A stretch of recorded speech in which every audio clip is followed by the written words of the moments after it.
Remember the message of Pentecost, the power of the Holy Spirit to send us out. And Pentecost reminds us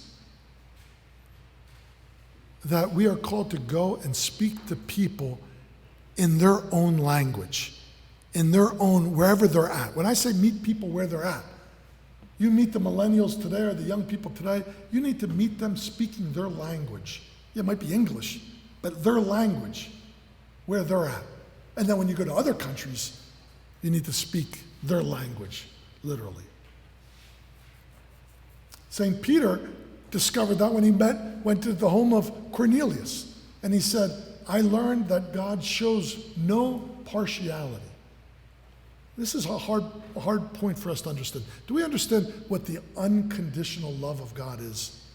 That means God's love has no conditions.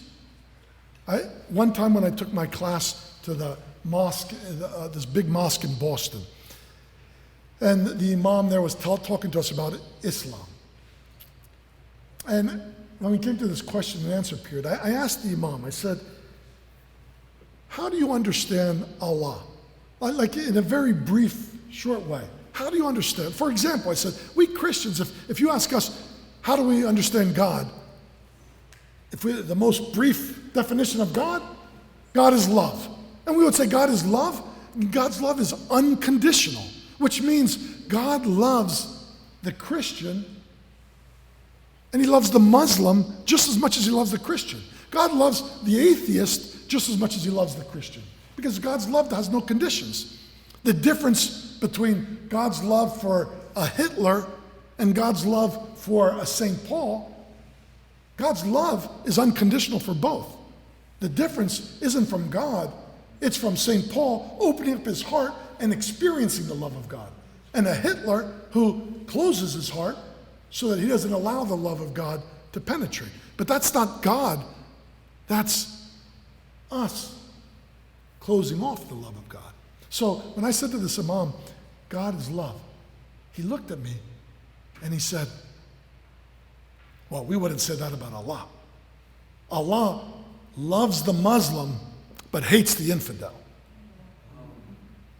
And I thought that was a really interesting, and I actually asked that question twice. And then the next year that I took my class, I asked the question again because I wanted to make sure I wasn't misunderstanding.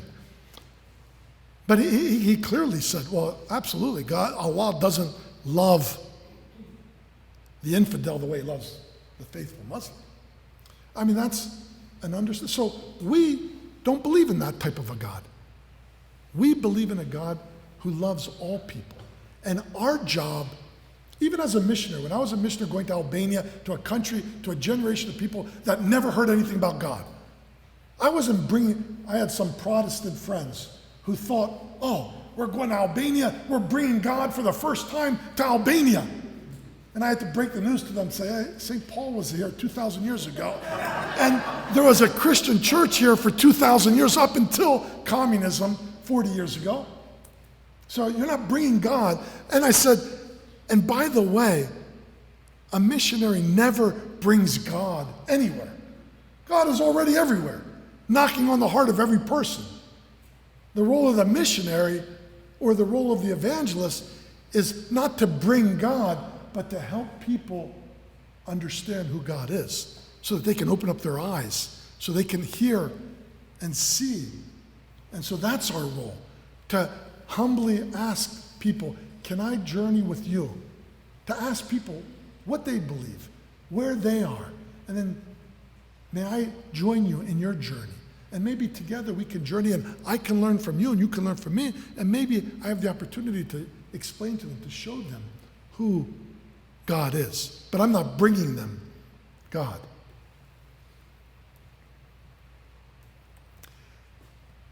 St. Paul says, everyone who calls on the name of the Lord shall be saved.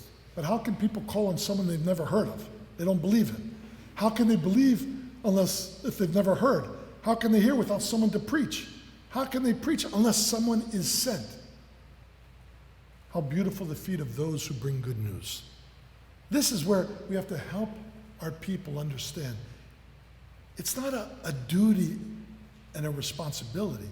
It's a privilege and an honor to be an ambassador of Christ in the world today. And yes, it may be difficult. Yes, people may not like us sometimes. Yes, people may attack us sometimes. People may be antagonistic, but that's okay.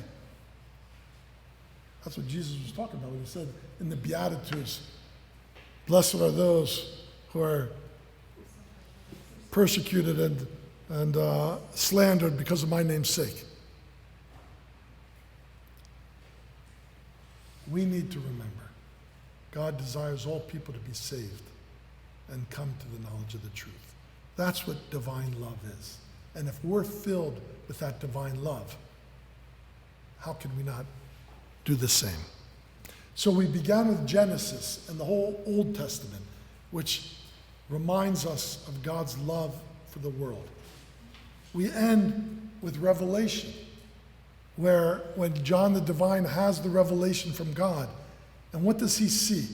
He says, I have a vision of a great multitude, which no one could count, from every nation, every race, every people, every tongue. And they stood before the throne of God, before the Lamb, wearing white robes. So this is a reminder. We have to be careful of our ego that wants to say, this is my faith, my salvation. I'm someone special. I'm this. We are special. But remember, we are chosen. We are the new Israel. But we're chosen so that we can be ambassadors to the world, to go out. So that's a biblical, very brief summary. And I could do the same thing with our history. I teach a class on the history of the church and how it went from being a tiny Jewish sect to the largest world religion today, where 1 out of 3 people in the world claim to believe or follow Jesus Christ. That wasn't by chance that happened. That was the people of God consciously reaching out. So I could talk historically. I could talk theologically about what the center of our theology is. Union, our goal of life is union with God. And if we're truly united with God, that means we're going to have, like St. Paul says, the mind of Christ. And if we have the mind of Christ, that's a concern for the entire world, especially for the lost, confused society outside. And then I could give a talk on the whole liturgical tradition of our church, and we just celebrated Pentecost. If we would look at Pentecost, Ascension, and Pascha, and then throw in Great Lent, all of that combined, looking at the hymns, it's all about the joy of all creation, for all creation, sharing the good news to the entire world. It's not by chance that the first gospel reading we hear as baptized Christians is the Great Commission, go and make disciples of all nations. It's not by coincidence that right after the resurrection, the whole Paschal season, we're reading the book of Acts, learning how the church took the good news of the resurrection, the risen Lord, and began spreading it throughout the world. Every part of our faith is imbued with the spirit of mission. So we need to remember that and then ask ourselves, how is it that we're so inward turned? How is it that we're only concerned about ourselves? How is it that I'm content to live my own Christian life and I'm not interested in sharing my faith with my neighbor, my friend, my coworker, every person I meet? And that's what the early church did. The early church spread quickly because it wasn't the priests, it was everybody had to share the good news, the treasure that they had with others. This is what we need to discover. And our church doesn't understand that. But this is where a group of you, us, 30 of us here, Christ started with a small group of people, and that small group transformed and changed. The 30 of us who are gathered here for this next 3 days, maybe we can be renewed, we can be inspired, we can be empowered, we can learn some tools so that we go back to our parishes on fire, ready to challenge our priests, challenge our fellow parishioners, and create avenues by which we can be reaching out in new ways, in creative ways, into society at large. Thank you very much.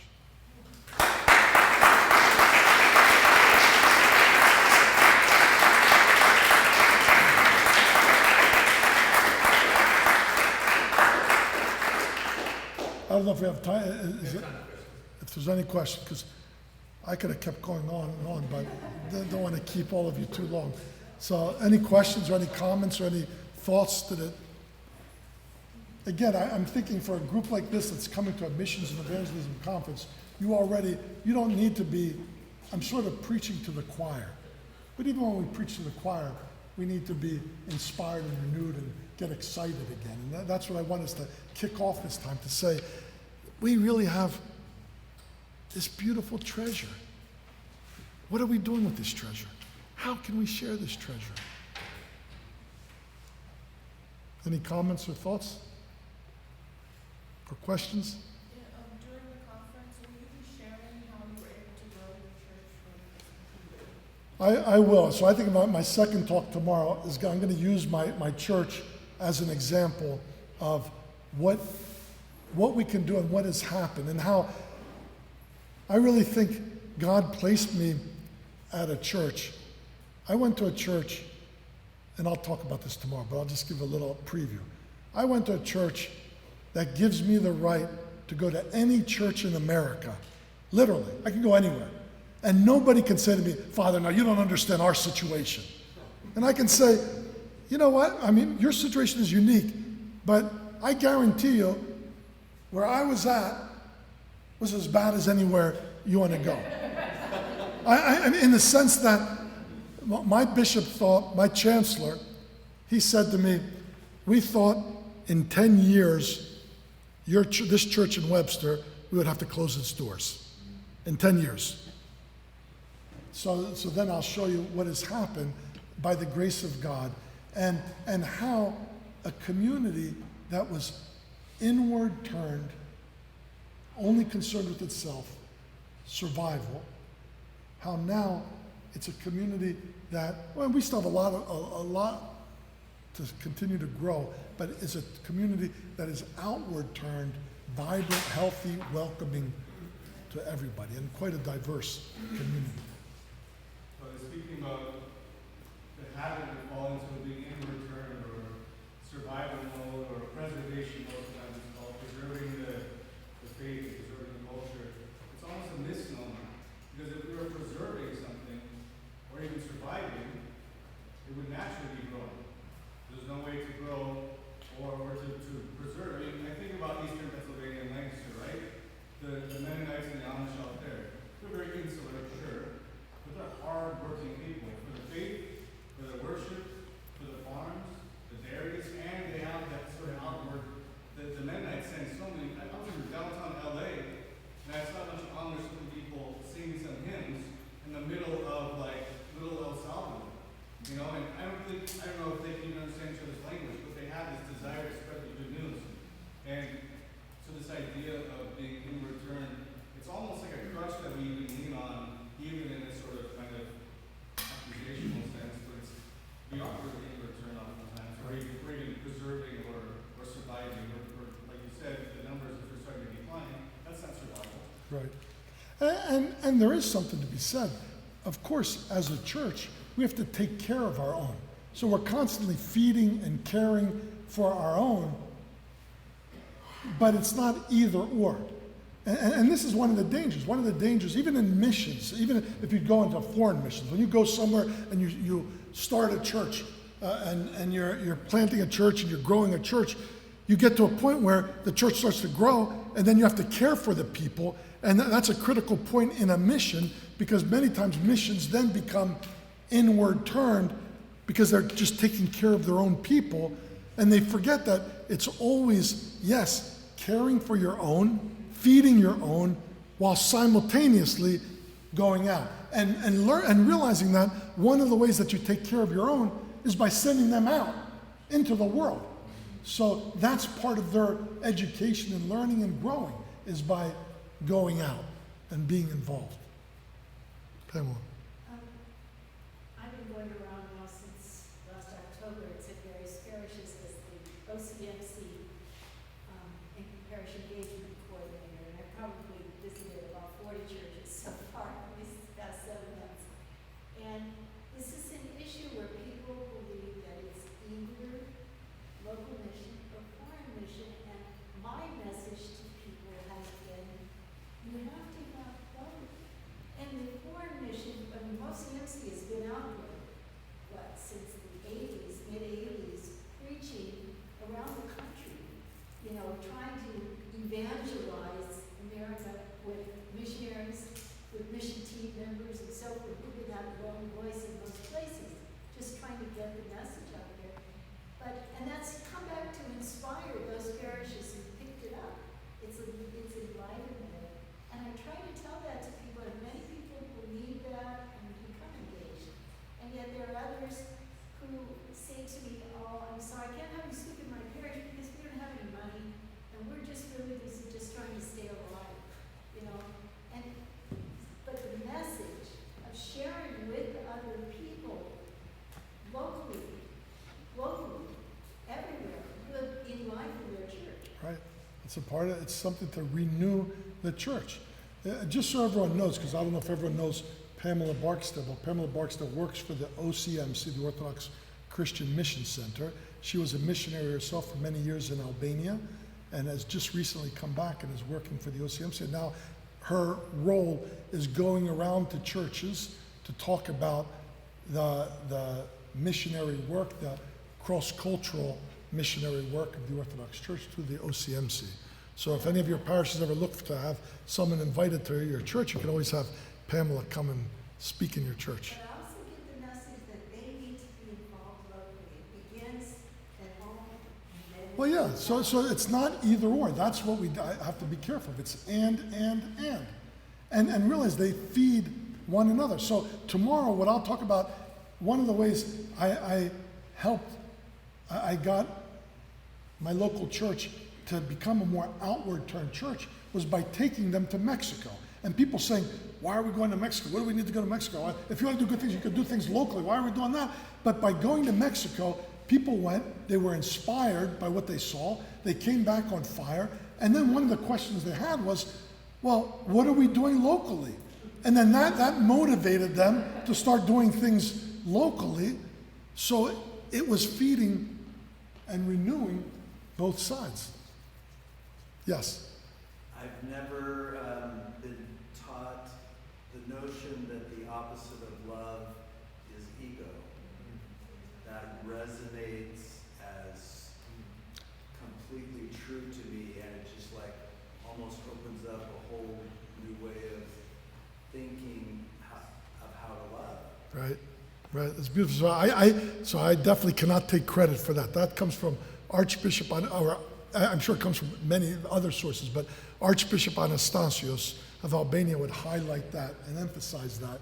And when I first heard it, it really helped me understand, because so often when we are inward turned, how many of us know people say, oh, family's everything. I'd do anything for family, family's everything. And we think that's very virtuous. Whereas I have to break the news to people to say, oh no, when family's everything, and it's all about your family, that's a pretty egocentric, egotistical spirit that you have. Take care of your family, but in the process, take care of the church family, take care of the global family. Don't limit it to your own family. Yes. So it was actually a Project Mexico representative who was speaking to a group of young college students and asked a young man, why do you go to Project Mexico? And the young man said, because I want to give back, because they need me, et cetera, because they need what I have to offer. And the Project Mexico spokesperson said, no, you're going for the wrong reasons. You're thinking of yourself as superior to them, and they need your particular talent. You need to think of going to Project Mexico or whatever because you need to go and serve.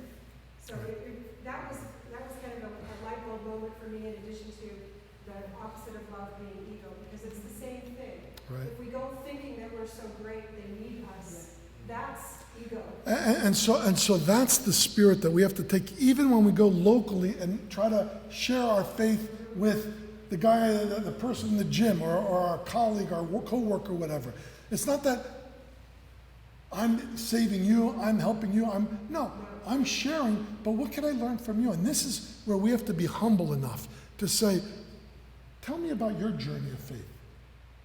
And it might be a crazy journey, but let me listen to where you're coming from.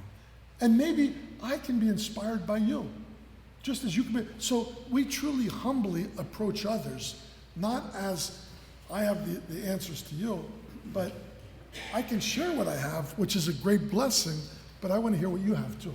I want to learn from you. I want to journey. That humility, too often in the church we lack that. Even though we preach a lot of humility, we often lack that in our actions. Any other final comment for today? This is just a kickoff, and now we're going to have other opportunities in our small groups to really engage and think and wrestle and try to be creative in our thinking. And then we'll have some other talks as well. But I'll give another example of what happens and how this can happen in a parish setting. And my parish might not be your parish, but I think aspects of what has happened in the Saints Constant Helen community can be inspiring and educational to wherever you're at in your own journey. So thank you very much, Your Eminence.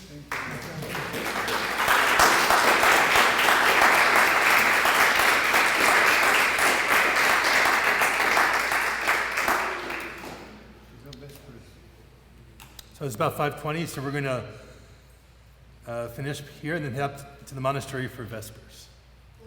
Father Ian Coleman will be our liturgist, and then Father Steve Tussing will give a message at Vespers. As far as schedule for the rest of the evening, following Vespers, we'll have dinner in the dining area, then we'll come back here to St. Peter's for our first sort of session, and following that, a wine and cheese reception over at, weather permitting, what do they call that? The Cretan compound. Oh, you mean the Yeah. Picnic area, sort of a picnic area. So. you have it outside? If weather permitting, weather permitting. Otherwise, they'll be in the dining room. So head up to the monastery and for Vespers. Thank you.